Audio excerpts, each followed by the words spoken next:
এটাকে কেমন দেখতে বাবা? ঝাপসা? নাকি নাকি সেই ঝাপসা কাঁচের ভেতর দিয়েই তুমি আমাদের উজ্জ্বল ভবিষ্যৎ দেখতে পেতে? আমি তখন বুঝিনি কেন তুমি রিক্সা না নিয়ে মাইলের পর মাইল হাঁটতে।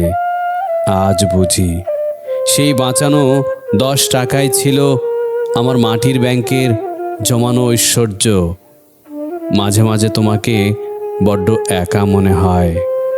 সারাদিন সবার জন্য খেটে খুঁটে যখন রাতে বারান্দায় এসে একা একা ধূমপান করো, তখন তোমার মনে কি চলে বাবা?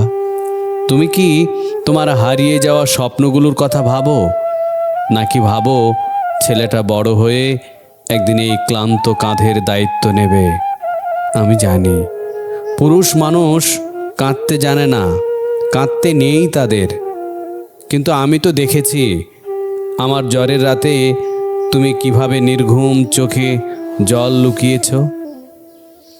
আমি দেখেছি সংসারের টানাটানিতে যখন তুমি দিশেহারা, তখন বাথরুমে কল ছেড়ে দিয়ে নিঃশব্দে হাহাকার করেছ যাতে আমরা কেউ টের না পাই। বাবা, আজ আমি বড় হয়েছি।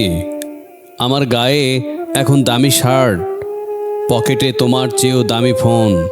কিন্তু বিশ্বাস করো, তোমার সে ঘামে ভেজা শার্টটার গন্ধের কাছে পৃথিবীর সব পারফিউম আজ ব্যর্থ।